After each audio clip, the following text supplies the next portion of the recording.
I But saw Ellen Pompeo like on YouTube, on YouTube, don't worry, yeah, not we on were YouTube. like, oh,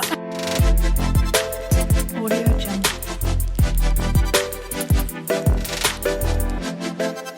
welcome back, experts, to Experts About Nothing. Today we have another amazing guest, and this one I'm super excited about because it's our first online friend. Today we have Ramya Chunduri. She's currently a student at Harvard getting her master's in media, medicine, and health, a therapist, and also a mental health advocate. So we're super excited to have her today and to talk us through her journey about her career and also just mental health advocacy in general. I'm so excited to be here, guys. Yay! Honestly, this is a pivot. I'm already asking questions outside the outline, but I would love to hear how you stumbled upon Experts About Nothing. We're just like in our bubble, and whenever someone says that they've heard the podcast, we're like, really? No way.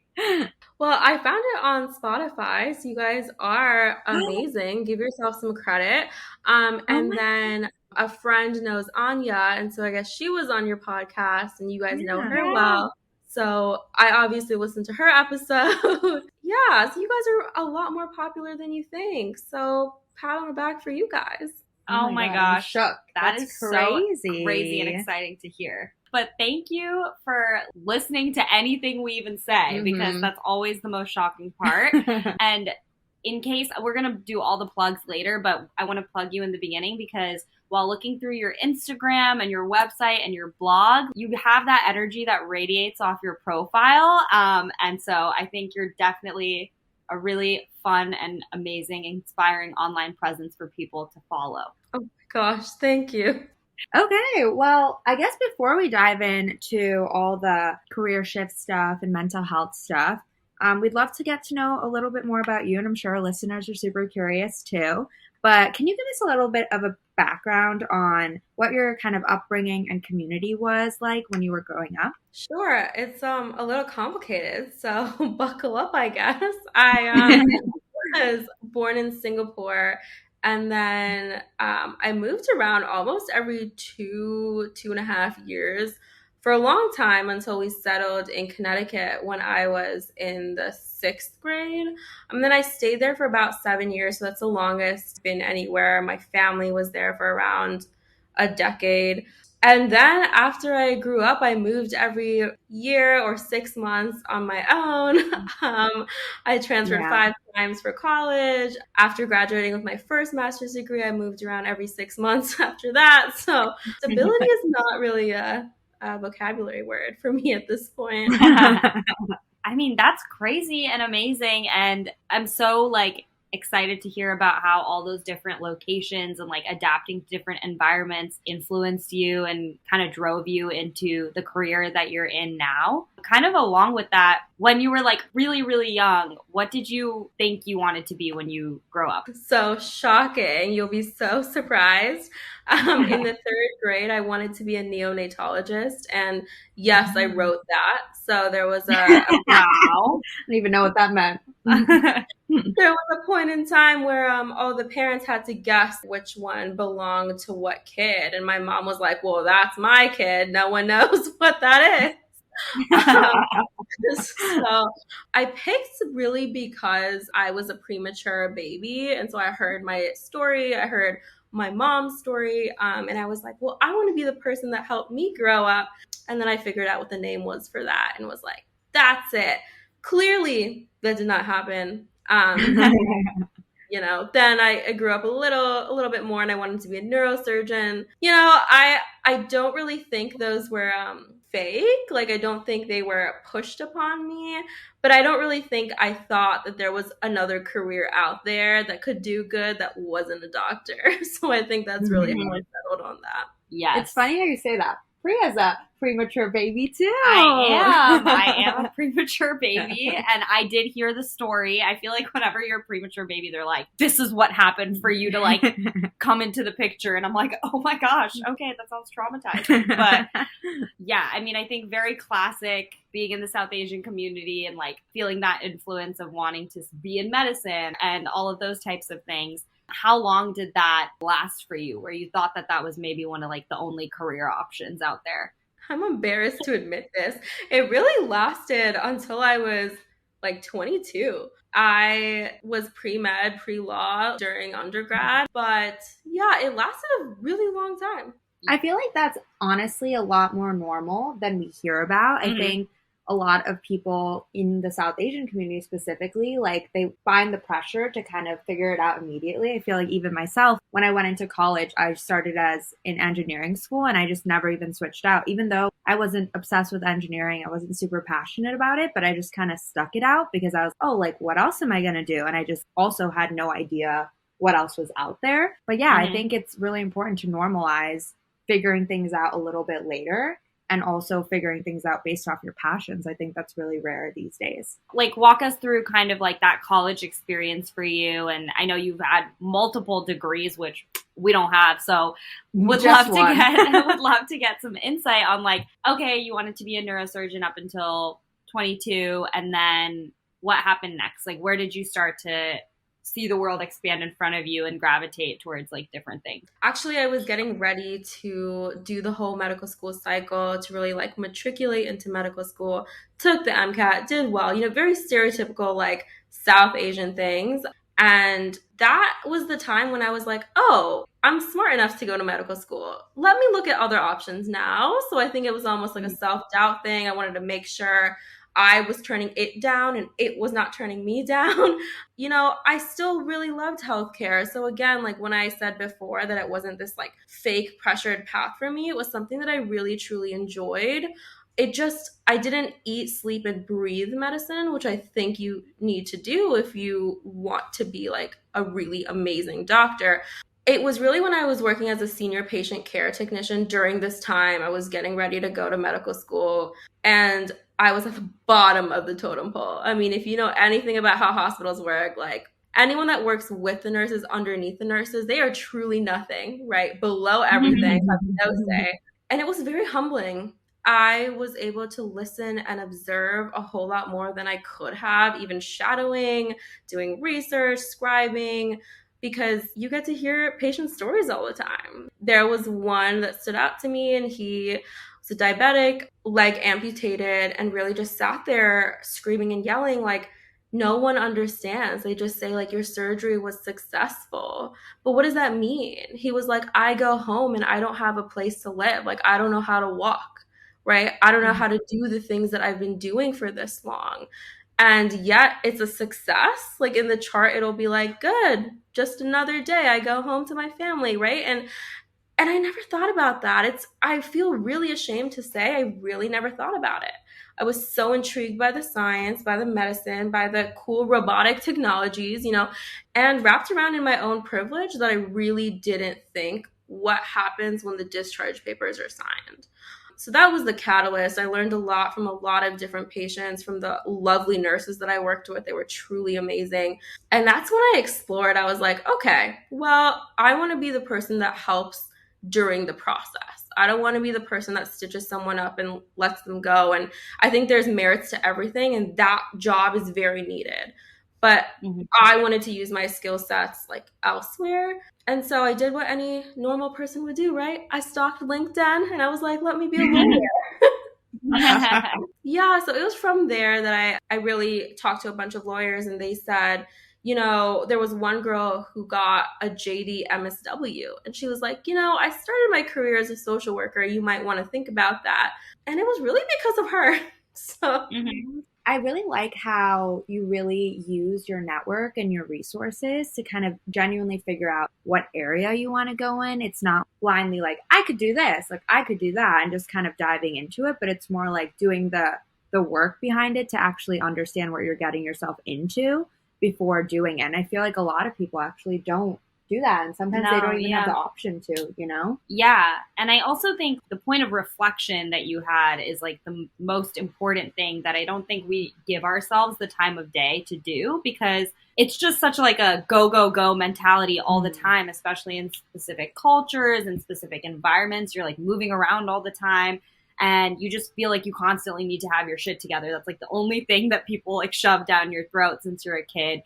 And to take a moment and be like, okay, I have these like different options in front of me. Let me reflect on that experience, that interaction with a patient and that conversation with, a girl, and be like, where can I actually picture myself in an industry that I know that maybe I want to be in? Mm-hmm. Like you said, like while you were talking, I was like, yeah, I've never thought about, other than a doctor and a nurse, people don't really think about all the other players who are helping a patient come in and out of a hospital. Like, and there's so much more to that madness than we think. Yeah, definitely. From there, since you had this conversation with, a lawyer that was also a social worker, how did you go into the process of becoming that? Was there a lot of clinical hours that you had to do? Like, how did you exactly get into the track? I truly thought social workers just took away people's children. And, I think that's truly ignorant of me. And I laugh now thinking about it, but really that was my exposure from the films and movies and TV shows, and just no one talks about being a social worker. It's not really a thing in the broader community. I feel like only social workers talk about social workers. So I didn't really blame myself, but after that I was like, I need to stop being ignorant and I need to actually figure it out. So I again did my casual LinkedIn stalk, found this girl on LinkedIn, and she was so helpful. I was like, look, I have no idea what I want to do. I really put myself out there. I was like, I think I want to be a lawyer, want to do human rights type of work, but I'm very intrigued by this concept of oncology social work. It's like, it doesn't exist anywhere. I've never heard of it widely, and oncology is something close to my heart. And she was doing her internship in medical social work, and she was at Columbia. And so I really talked to her often and got her perspective, and really got to discuss with someone who I felt like was a colleague, which was lovely. I think that she was my deciding factor. I applied within 3 weeks. I got in after a week. I went January. So it was very fast. I mean, I put in my notice. I left after 2 weeks. I moved to New York, and I really never looked back. Wow, that's amazing. How did you decide specifically this division of oncology? Did you have family or friends that kind of went through tough experiences growing up like that? Yeah, so I've actually lost a lot of people due to cancer, even before I turned 21. And it was always something that I knew I wanted to incorporate in a career or hobby in some way, but I wanted to not do it prematurely, and I wanted to do justice to that. I didn't want to just speak out of line or out of terms. I wanted to really have some sort of legitimacy, because I don't think that that's something that is helpful or appreciative to just talk, when really other people's stories matter greatly, people that are going through it currently. So I wanted to kind of figure out what my place would be. I always knew that it's something that I wanted to do something with. I just didn't know how. And shout out to my aunt, Mina, who battled through colon cancer, and she did not make it. She passed away, but she really, really is the reason why I do all of this. I was very young. I helped her. I learned about diets and IV and nutrition in the 3rd through 5th grade to help her out when I was there, when we went to visit. And yeah, and I think it was just something, it's like my ode to her and everyone that goes through that and really grows up fast by seeing the detrimental implications emotionally and physically on someone they love. That is so amazing. And I cannot imagine, because it just seems like such a dark area of the hospital even, but you're doing God's work. So thank you for what you do. Yeah. And thank you for taking, I think it's very easy for people to accept circumstances in life when they're really horrible things that you can't really wrap your mind around, but you use it as fuel to do something about it. And I think that that's the most incredible thing, to be able to take an experience and help it guide you and try to make the world better for people down the line so they don't have to go through that. And kind of really curious about how that mental health aspect wove into your career, because I know that specifically, there's so much focus in the Indian community around physical health and the importance of physical health, being a doctor, blah, blah, blah, eating right, all of these things. But the mental health piece is really lacking in conversation. I'm curious to know when you first even like heard of mental health as a concept as like a kid or a young adult, and what drove you to like dig deeper into that. I'm super happy to see that mental health is being discussed and people that are 9, 10, 15, know about it and talk about it and don't really feel as much of the stigma, or that's my understanding of it. That was truly not my experience at all. I don't even recall a conversation about mental health. And that's not to say that, people purposefully avoided it. I just don't think it was talked about. I guess my first understanding of it was when I took psychology. And when, trigger warning for all the listeners out here, because I definitely don't want to scar anyone. When I was really sad, I was bullied, and I just didn't fit in my white town in Connecticut. I wanted to kill myself, and I tried, and I I didn't understand it. I didn't understand one could have a depth of emotion and feel nothing at the same time. And you know what? Like, I do want to clarify here. I have an amazing, loving family, right? There's no pressure. They're strict, but I always at all times knew that they loved me, but that was still not enough. And I wish we talked about it. I wish people brought it up, because I could just hear the voices of the aunties like, oh, she must have come from a bad family, or her parents must have not, given her the things that they wanted, like the blame everywhere. But the truth of the matter was, I was just sad. I just didn't see a way out. There's no one to blame. So I think that understanding that and really kind of digging deep and figuring out, like, okay, I have everything in life. I love a lot of people and I know they love me. I still don't want to be here. Why?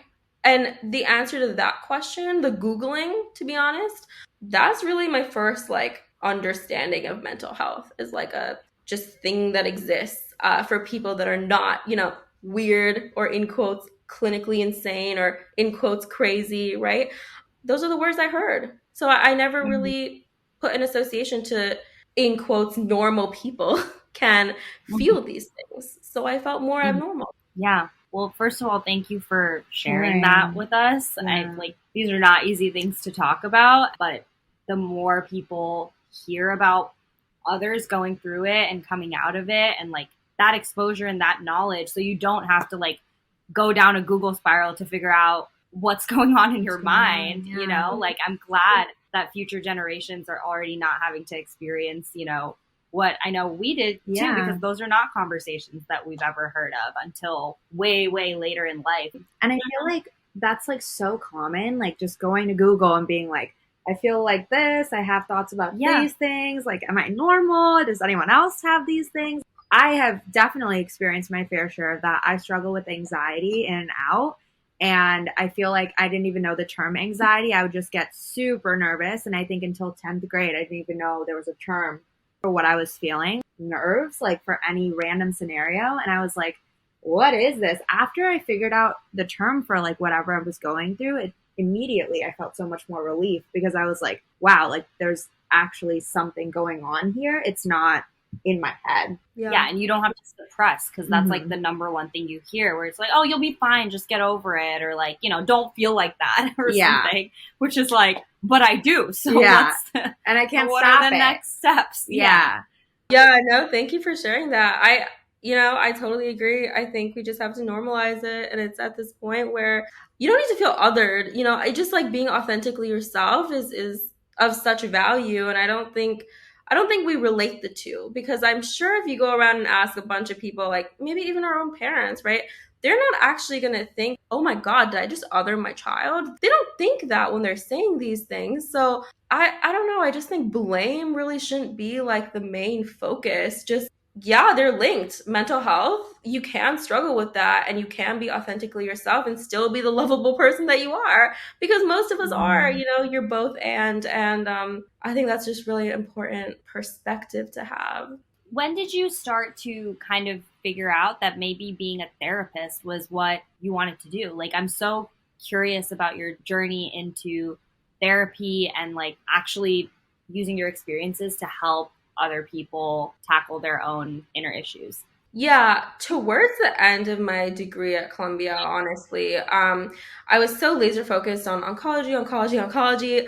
But then when I did my internship, and it wasn't oncology, it was actually in pediatric oncology. A lot of that is counseling, and a lot of it is psychosocial concerns, right? And I started to realize, like, okay, there's something here that I would like to do as well, in addition to. And I always have these like one or two patients that really determine the course of my career, it seems like. But there was this patient, there was some like major trauma in the family, and they identified very similarly to how I identify. And that was really the moment where I was like, okay, I'm really interested in trauma, and I don't want to just be with someone for 6 weeks or 8 weeks at a time. And in oncology, like, they are there for a long time, so you do build your rapport. But I wanted longer. I wanted like 60 minutes once or twice a week to really get to know someone and to delve deeper into the psychosocial aspects that I just can't do in medical social work because it goes so quickly. So that's when I was like, okay, I want to do private practice as well, along with focus on the South Asian population. I want to give back to kids and families that remind me of myself. So that's really what I decided. A lot of my classmates were going to do their job and also private practice. So I was like, me too.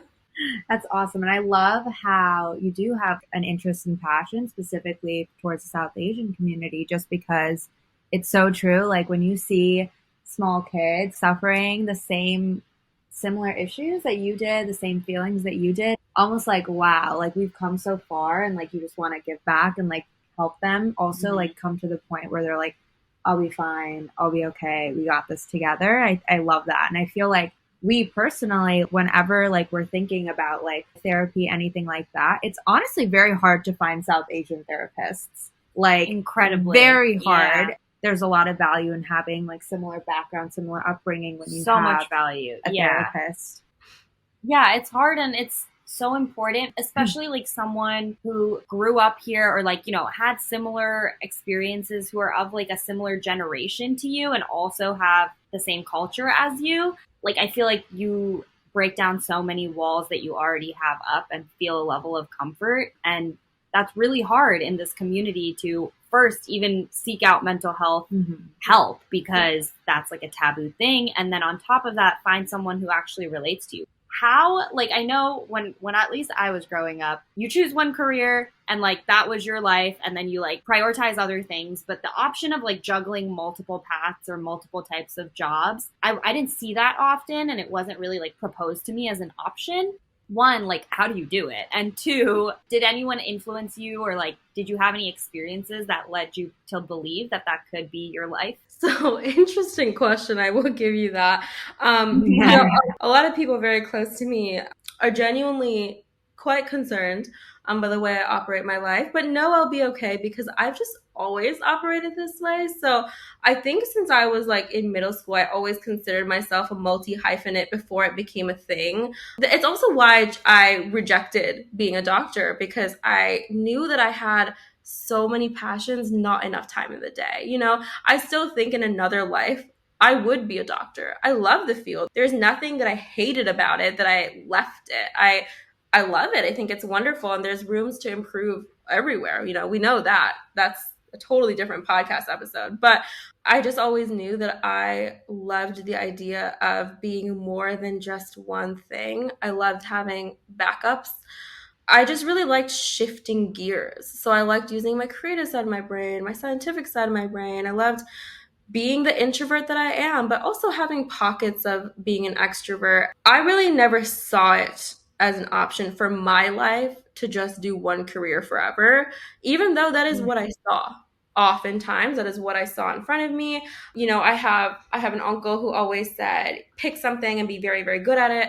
I have another uncle that always said, have a breath, but still job is everything, right? Like a security blanket of a job. And I love them both, but I respectfully disagree. I think it's the passion of this like generation of my friends who inspire me to do whatever it is you love while giving yourself brain breaks, like leading your day with passion and intention. And for me, that's just never going to be one thing. I'm the type of person that when I lived in New York, I worked 3 jobs. So I worked roughly 120 hours a week. I Oh was, my gosh. yeah, I was a 120 domestic hours. I was a domestic violence social worker. I had my oncology fellowship at Sloan Kettering, and I was a therapist. I have my own college consulting company. I was, working as a research and content officer over at another nonprofit. I have my own nonprofit. So really, like when people hear that, they're like, it's a laundry list of things. I say that it's not because I could not imagine my day without a single one of those things. And for me, it's only a laundry list if it's a chore and if it's something you're doing for your resume. Half of those things don't make it onto my resume, which means I do it because I love to do it. Wow. Wow. That is amazing. We were just complaining about our packed schedules. I cannot even fathom I'm not booking 120 hours a week. I'll tell you that. I'm not either anymore. Let's be clear. Yeah. I'm not doing it anymore. But also it's really refreshing to hear that concept of only having one passion in your life and having to like dedicate yourself to one thing and like not for your whole life, not being able to change it is suffocating. Like I physically feel stressed whenever I hear that, and I think I felt that even when I was a kid. I was like, crap, I gotta just choose one thing and like cross my fingers that's gonna be a good fit. Yeah, I don't know. The relief I feel when I hear people like you just be like, you don't have to choose that, and I never will, is great, because we all have so much more like untapped potential that we don't even let ourselves explore because of that narrative. And I love how you said it's not a laundry list if you're passionate about it. And I really think that just goes to show, like, if you do have that motivation yourself and it's like more coming from a place within, that just speaks to how involved you are like in your day-to-day life and how like passionate you are about your patients and like actually making a difference, you know? Thank you. Oh, you guys are so sweet. This kind of like leads well into how do your family and friends take your passions and your career choices and all the shifting that you have? How did that go with them? See, the thing is, like, because I moved around a lot, I don't really have a huge circle, and I'm really okay with it. I like to say that I know a lot of people.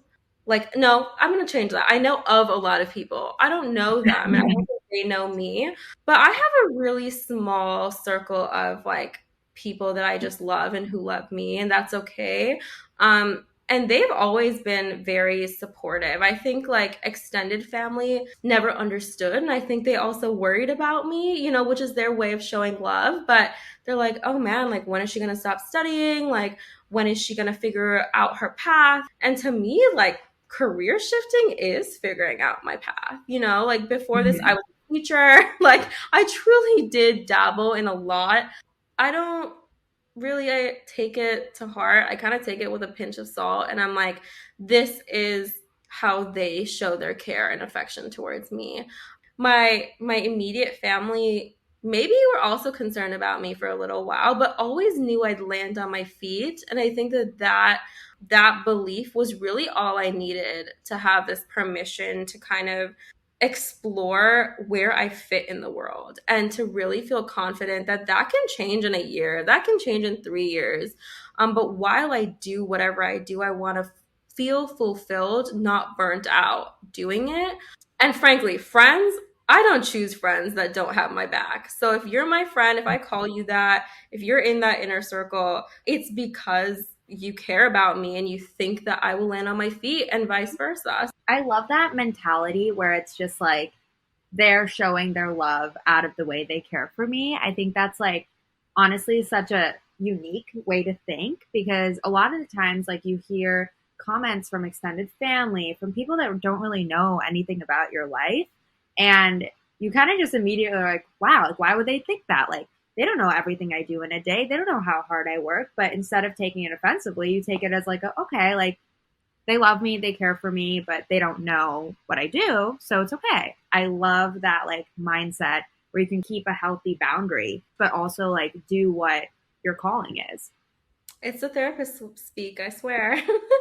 I mean, it was working for me. Like, Yeah. I was like, I was yes, like, I need to do that. I need to apply that in my own life. Now, like, moving into kind of your master's program and what you're focused on and what you see for yourself in the future, what got you into, one, wanting to pursue, like, this program specifically, which focuses around, you know, media and storytelling and medicine? And how are you liking it so far? So this field does not exist. I'm sure you guys did your Google search. It doesn't exist. This program is in the first year. And so we're the inaugural class, and it wasn't in the plans for me to do another master's degree. You know, I was like, I don't really know. Why would I do that to myself? Type of thing. But I kind of saw this through an email that was sent to me. I don't really know how. I was on the mailing list. I was like, wow, this is made for me. And I knew that I had to do justice to that and look into it further because, like I was saying, I've always looked for a way to merge like the scientific part of me and the creative part of me, and really didn't feel like I was doing a good job because the creative things were always a hobby and it was always something that I learned just for learning. And I wasn't satisfied with that anymore. I really wanted to figure out how I could use both sides and really build a career out of it. And so that's what got me like to apply to this program and to really kind of commit myself.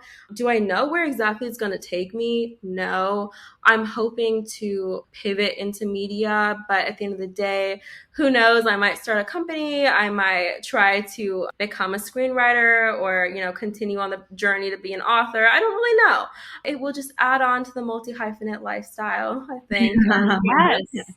I'm super curious about like how exactly screenwriting applies and like kind of what you are interested in doing with that. Yeah, so I guess you guys will be the first to know because our capstone pitch is due in a couple of days, and haven't really finished it yet. Exclusive. Exclusive, I know. But I came into this program wanting to do screenwriting and pediatric palliative care as my health focus. We actually learned from Dr. Neil Baer, who was the screenwriter and executive producer of ER, Law and Order SVU, Designated Survivor, and he's also a pediatrician. But, you know, they call this first semester an exploration phase, and I really started to realize from the applause, I guess, that I got from my final project in one of the classes on domestic violence that my heart and passion really lies with bringing forth and empowering those who are South Asian, who fell prey to and felt like were victims and survivors of domestic violence. That was really what I loved to do. You know, I don't know if it will be screenwriting, but I think it will be documentary. I think it will be documentary filmmaking that really gets me there, along with just a broader, multidimensional approach on utilizing digital media to really like help this problem and focus on this problem. I think that it's going to start becoming my area of expertise because it's something I can't stop thinking about. One of the biggest graces of this program is the cohort, which is only 18 people.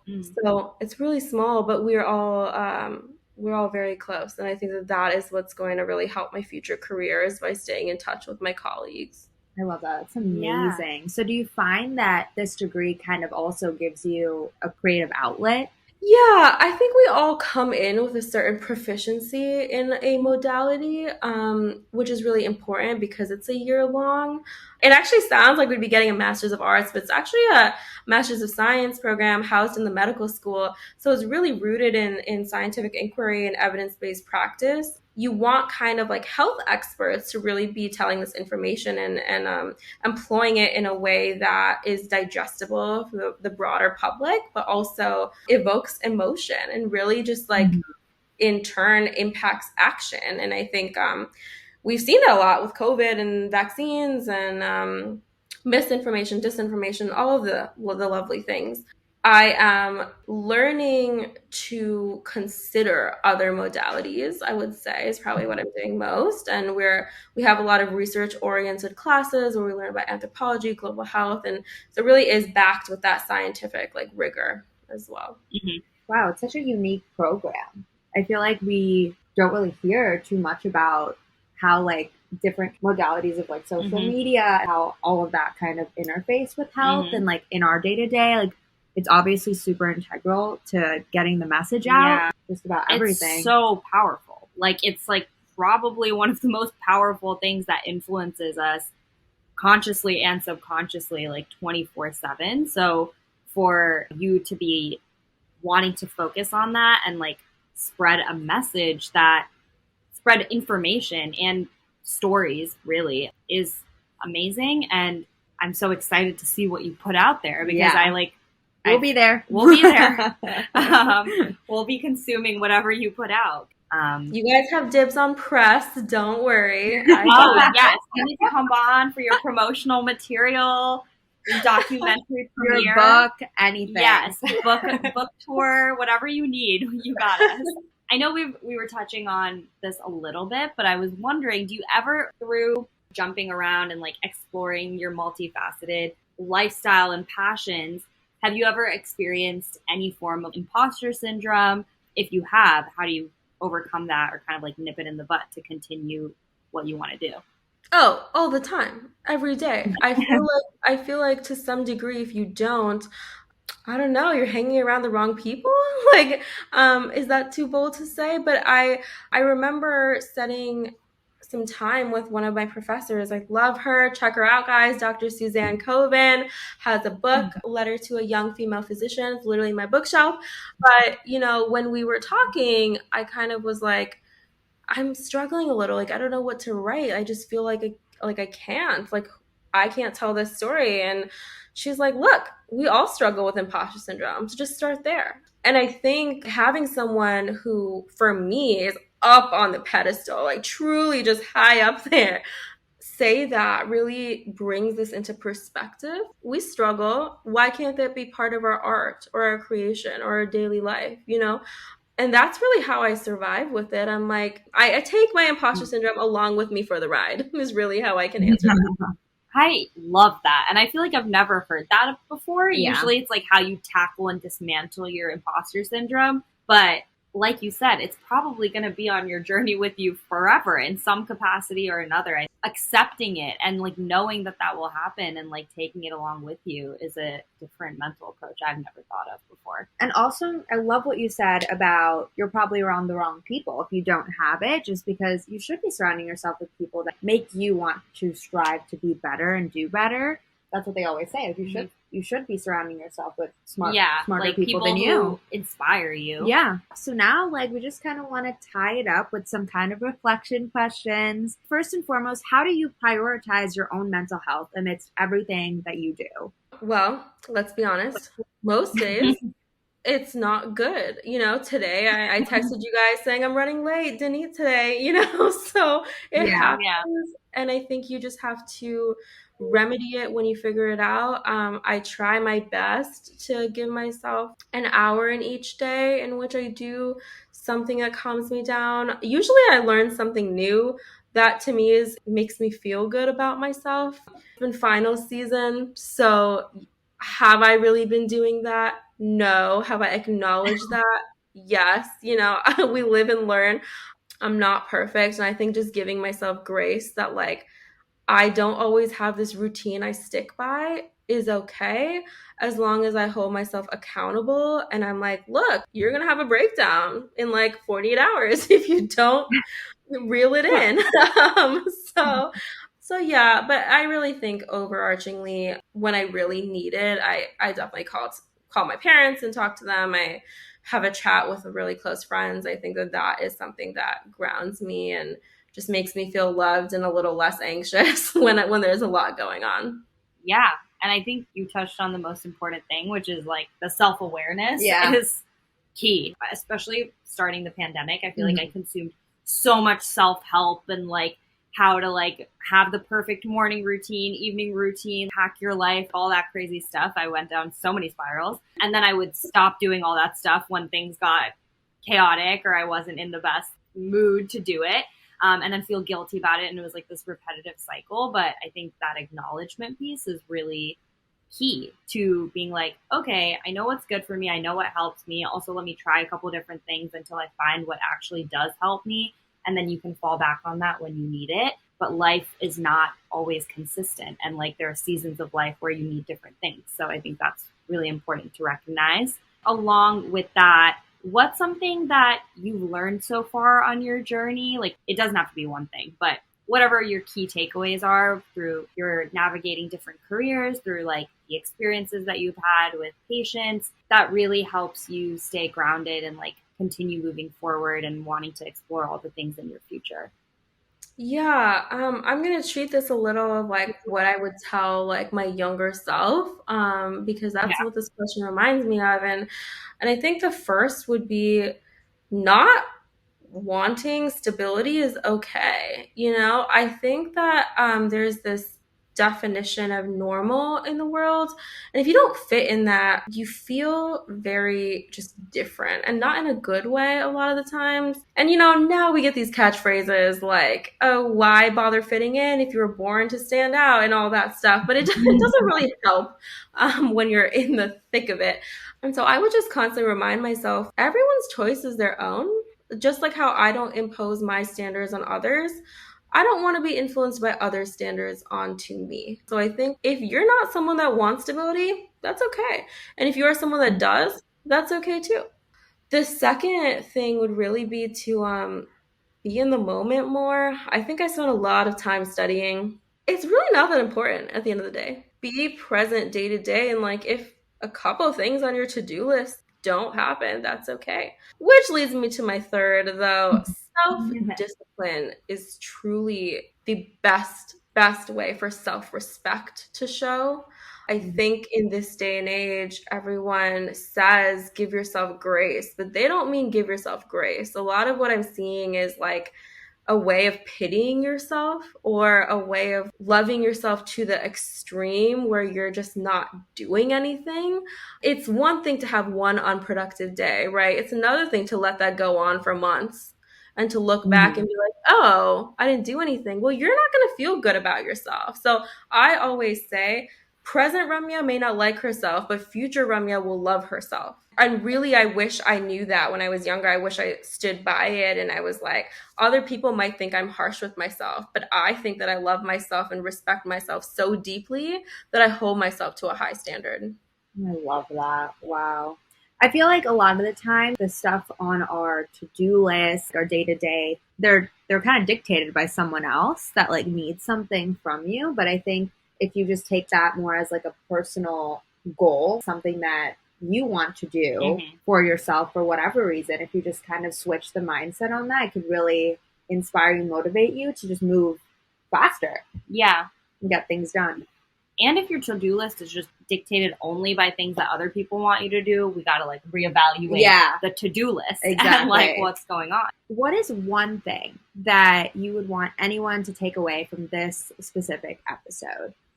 It's okay to be you, whatever that means. Sweet and simple. Yeah, I love that. That's a great one. This one is like something like an action item for ourselves, for our audience. How can we be better mental health advocates? Do you have tips for us throughout the day or when you're like helping out a friend or like resources that you turn to or that you can direct us to tell people about? You know, I think they're the normal ones like NAMI, AFSP, crisis text line even. There are a lot for like immediate crises. And then there's obviously SouthAsianTherapist.org. You know, there are different things that Google can find you, which I'm super confident that all of you can Google it. But I think when you're talking about simple advice, just listen. I think a lot of people from friends, they're not expecting a therapist. If they're telling you something, they want to tell you. So hold that to high regard. And also understand that when a friend is telling you something, they don't always want advice. They want to vent sometimes, right? So it's important to use, you know, the brains that we all were given to kind of deduce like, what do my friends want from me? Or even simpler than that, just ask, how can I be a better friend to you today? Stop using like generic, oh, hey, how are you? Because hardly anyone means, how are you? It just like, hi, how are you? Oh, good. Okay. Right. Ask more intentional questions. What's today been like for you? How are you feeling right now? Is there a way I can support you? Questions that are open-ended, that provide affirmation that you're there for them, and just this understanding that everyone can go through bad days and still not have like a diagnosed mental illness, and that's okay. We need to kind of move away from this extra labeling our friends, like, oh, you're feeling anxious right now, can I help you? Like, no, let's not diagnose our friends. I hear it often on the streets all the time. That's really not what we're here for. My favorite piece of advice is, do you have the bandwidth currently to listen to what I'm about to say?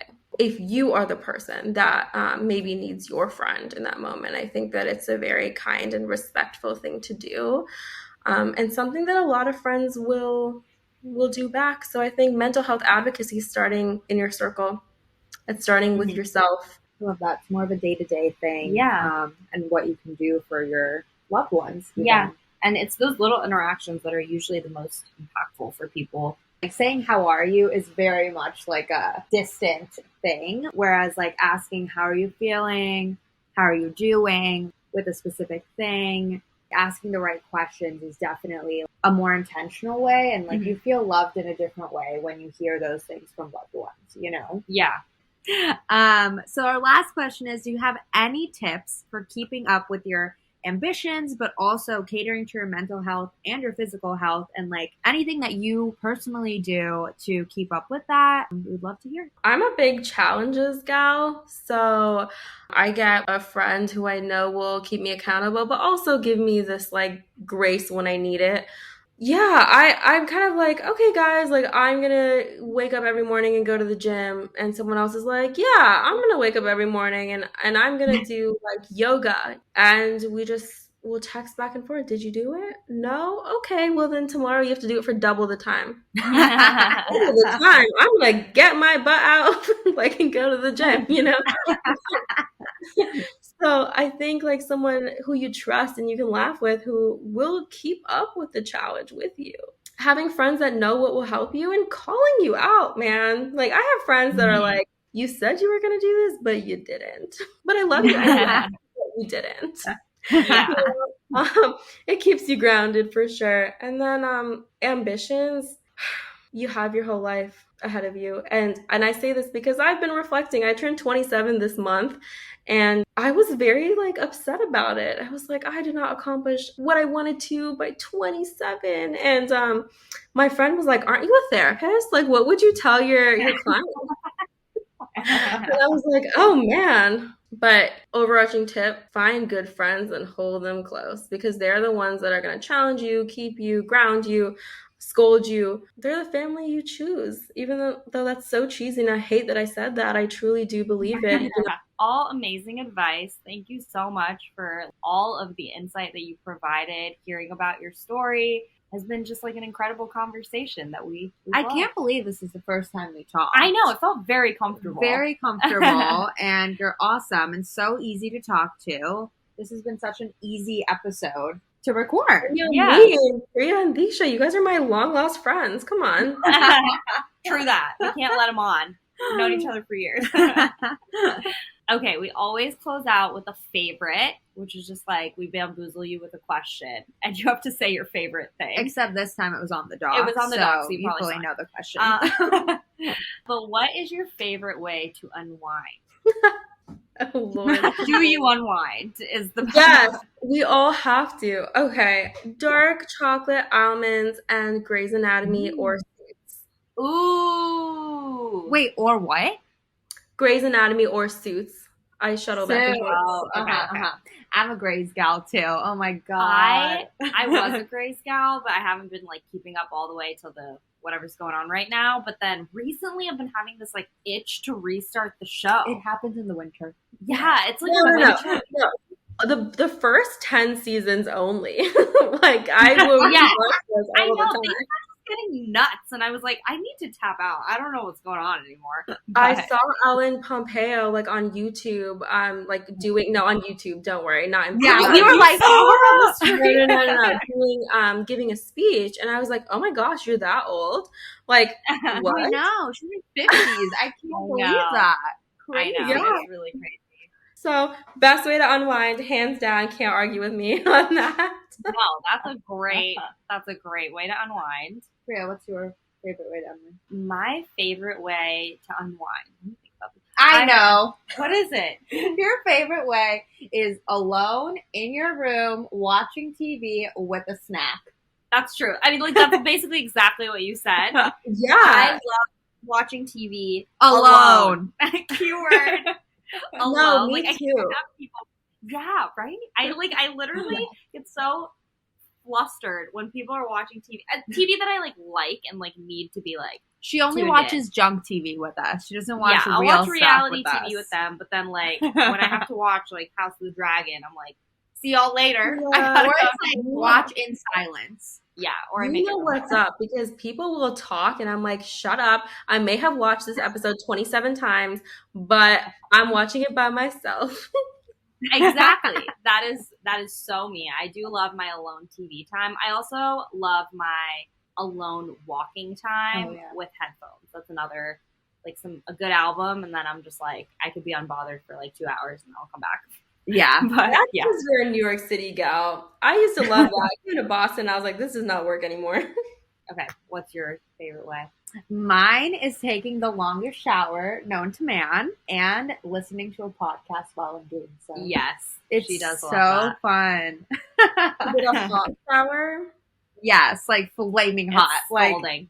Okay, you can be my friend because I just find it so therapeutic just because it's like literally you're alone, no one can bother you, and it's like you're doing all your favorite self-care stuff in there, and it just feels so good and clean after. And I'm like, there's nothing better than this. I'm gonna pass out after. Yeah, So it's great. it is great. that's fair. Good job. You just answered that question so well. I mean, wow. I feel like I was the host. No, we always have like the factual bullet points of our favorite And like why it's our favorite. Yeah, it's very reputable. Oh man. Well, amazing. Thank you so much, Ramya. Obviously, before we go, you need to plug yourself. And obviously, we will also double down on this in the description and on our stories. But please plug yourself. Oh my God, I'm terrible at that. I guess I have a website. It's ramyachunduri.com. And I have an Instagram. It's RamyaSci28. But yeah, definitely instead of me, like check out my classmates, check out Harvard MMH. Applications are open. Yeah, I think it's more important to plug other people. And Priya and Deeksha are awesome. So like listen to all that. Oh my gosh. Well, thank you so much. This was an amazing episode. We'll catch you next time, experts. Bye, guys.